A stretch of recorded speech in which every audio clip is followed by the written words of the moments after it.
Hey everybody, great to be with you again. Here it is on a Thursday. We're a little bit late coming at you this week. And we're coming from one of the dark and desperate corners of St. Mark's World Headquarters. We're in the office of Joseph with an F Walker.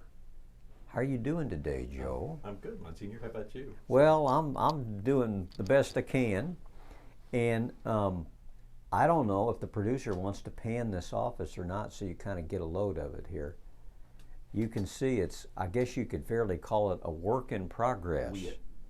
We are still moving in and moving around, so yeah, excuse the... Getting everything in its place. That's right. Everything's good. Got the crucifix on the wall. That's good. A crucifix and a Bible and a computer were fixed, right? Well, and you know, I'm really impressed with that big rooster over there. Cock-a-doodle-doo. A sign of the resurrection. So, is that right? Of the resurrection. A Really? rooster. So, I did not know that. I didn't either. When I see roosters, in addition to thinking of roosters down on the farm, you know, that I saw from when I was a young person and whatnot, not that I was raised on a farm, but I was around enough of them, I think of Paris, France. That's the symbol of Paris. Oh, right. Roosters. Okay. Yeah, I've heard It that. is? Yeah, it's Yeah. the symbol for Paris. Good. Yeah. And this is kind of a Parisian season It is. It is. with the Olympics going on. Hence my tie. So explain that tie. That's really a cool tie. This is actually a Save the Children fundraising tie, one of their ties, and this has got flags, and see the flags are all shaking hands, which is what the Olympics are all about. Wow. It's people coming together and Yeah. good sportsmanship and all that. Yeah. So Oh, that's neat. You know, in all my life, I don't believe I have ever known anyone with a tie collection as vast and interesting as yours, Joseph with an F Walker. a lot of them have a lot of symbolism. People have given me ties, you know, when a loved one has died, and they said, here, you know, or they've given them to me as thank yous. So a lot of them have a deep story. And these days, it seems like so many men just eschew ties. They just don't want to wear them for nothing. And of course, I have no reason to wear them. I have a different kind of neck apparel I'm required to wear. But you really seem to like ties, and you look so good in them. When I was very young, my grandmother said, this is the only thing that men can wear to kind of make a fashion statement. So wear ties and wear bold ones. So, Yeah. Well, Yes. I think your ties, it makes you look distinguished and competent, Yes. and like you're somebody to be taken seriously, and all that sort of well, let's stuff. hope so. And all that's true. I know all Yeah. that to be true too. So Yes, yeah. I agree. Does Ed wear ties, producer? Only if he has to. Only if he has to anymore. All right. Well, we got to have Ed on one of these videos someday. Oh, yeah. I don't think so. You two and the Three Stooges, I'm not sure about that. Oh, well. Well, Joseph with an F Walker, Pastoral Associate at St. Mark's, is here with us today to talk about still more of our new catechetical programs that they're just sprouting up, you know, like newly planted wheat and corn in the springtime. So I'm going to shut up and please tell the nice people what you want them to know. Okay. Well, I'm going to talk about two things today. The first is our new Wednesday night adult program, and that's going to be called Leading Learners. And I want to credit our new director of PSR, Charlotte Davis, for that title. She found that in some of the literature as she was doing research to help the teachers. We're all learners, and we're also all supposed to be leading each other in learning. Of course, disciple literally means learner, and so we're supposed to be examples, models, and so as we learn and study and question and seek, then we can be models for and help other people, whether that's Maybe you have kids at home, maybe you have grandkids around, maybe you have coworkers that are interested in what we do.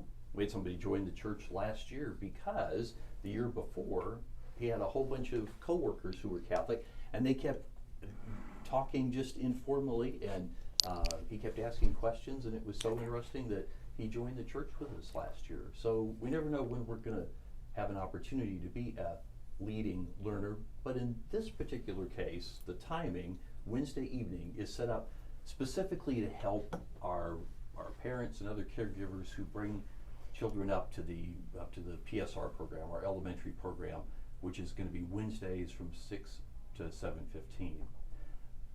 I want to quote Charlotte again because she has an important line here. She says that the parents and other caregivers who are bringing children to our First Sacraments and our elementary programs are really heroes, because they are saying to their family and to other people that all the other activities in life, those are important, but their faith is a priority too.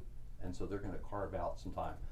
And so we want to help them, we want to empower them, we want to equip all those folks who are trying to help our elementary students learn about the faith and grow in the faith. We want to equip and empower them. And that's what we're going to do on Wednesday evenings. Now, everyone is welcome to come, because perhaps you have a spouse or a friend, or again a coworker or someone who comes with you and says, I'm not sure why Catholics do this or that at Mass or in other situations. And so this would be an opportunity for you to come and be equipped to answer questions, and of course to enrich your own faith life as well. So that's going to be on Wednesday evenings. Like I say, everybody can come. No registration, no fee, no homework, no prep. Come as you can. And especially if you're dropping off little ones, I know that sometimes we need to run down to Costco and buy stuff, and that's okay. But if you can come and stay some, I think you'll find it enriching and beneficial. It's going to have 3 parts to it. First off, we're going to pause, because pausing is hard in our culture, and we know that. So we're going to pause, and it's not formal prayer, it's more reflective time. And we're going to use some great quotes from some of the church leaders down through the ages, that we know. And then we're also going to use some things outside of the box too, to pause and help us think about our life. Maybe things are going great, maybe things in our life and or world are not going great. So we want to pause and take a moment and just take stock and remember that whatever's going on, God is here with us. And then we're going to spend some time learning. We're going to talk about things we do at Mass. We're going to talk about the scriptures. We're going to, sometimes we'll actually correlate to perhaps what's going on in one of the classes. And the idea there would be that perhaps that's not your student, or that's not exactly what you need, but you'll get the idea of how to break down a concept or a scripture or something and be able to communicate it simply. So, for instance, one of the things we're going to do is we're going to really try and focus on the coming scripture, specifically the coming gospel, because Jesus talks to us about feeding and healing, and sometimes we need to straighten up. Last week we had the feeding of the 5,000. So perhaps on that Wednesday we would have talked about the feeding of the 5,000 and that story a little bit.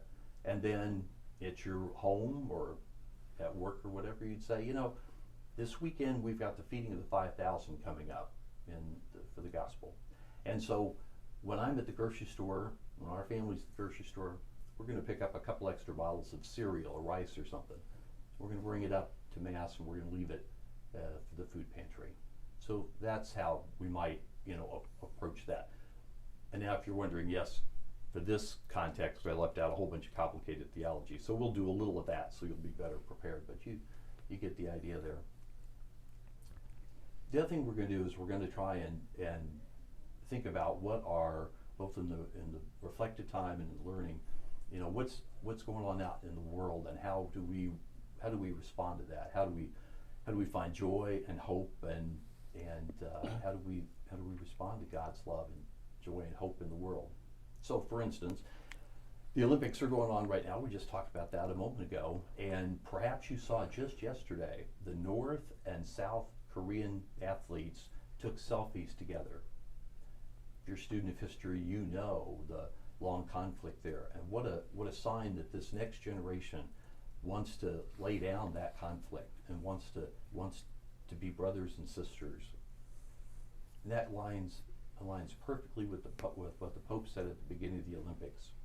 He said, in the ancient tradition, there was a ceasefire during the Olympics, and he said, what if we did that again? What if we, for 2 weeks, called a ceasefire, and then maybe at the end of the 2 weeks, we decide that we don't want to go back to hating and killing one another? Wouldn't that be wonderful? So that's the kind of practical, timely material that we're going to try and cover.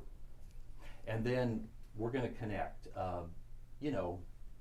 You walk into church, it's 300 people.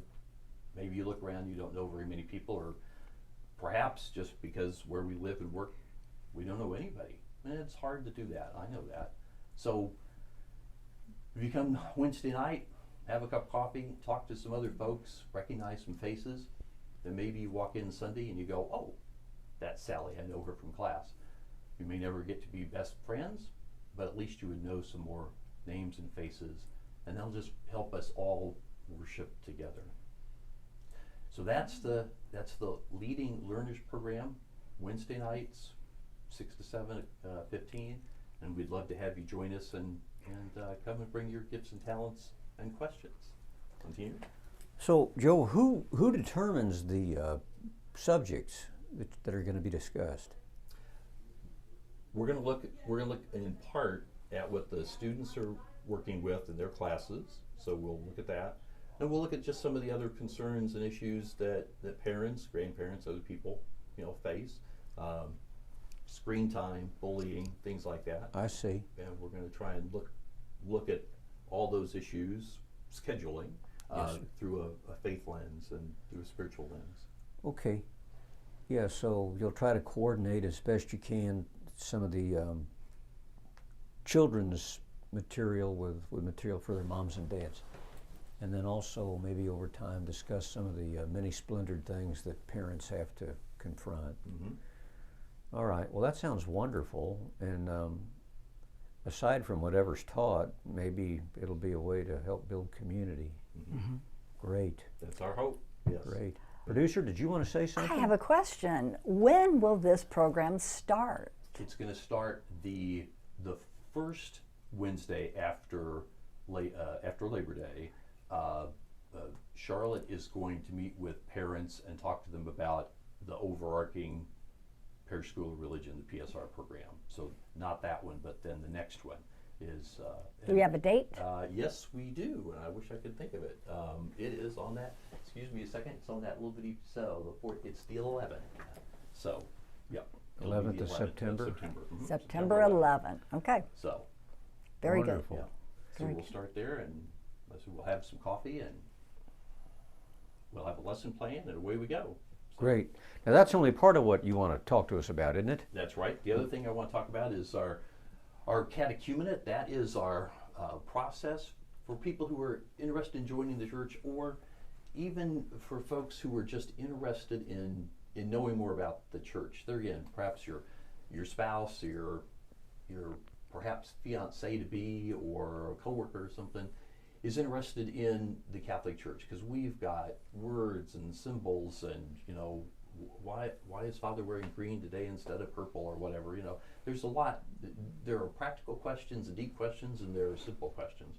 And in the catechumenate process, the Order of Christian Initiation of Adults is its technical term, OCIA. We spend the evening, again, 6 to 7:15, looking at answering questions, and so we're going to talk about who is God and who is Jesus, and where do the scriptures come from, and what is the church, because dozens of answers to that. What is the church, and how do we live in this day and age in a faithful way? So we'll do that. Everybody's welcome. There's never any pressure to join. If you'd like to join, there's a process for that, and we'll talk about that. But if you just want to come and learn, everybody's welcome to do that too. I know the academicians and ideologues in the church, of which there are more than a few, kind of say OCIA is just for people who are interested in understanding the church and joining it. But I've long thought myself that there can be a lot of good for even lifelong Catholics to come. You know, maybe you feel like, oh, there's a lot about this wacky church I'd like to know better than I do and understand better than I do. Well, doggone it, OCIA, in my estimation anyway, can be a wonderful opportunity to learn.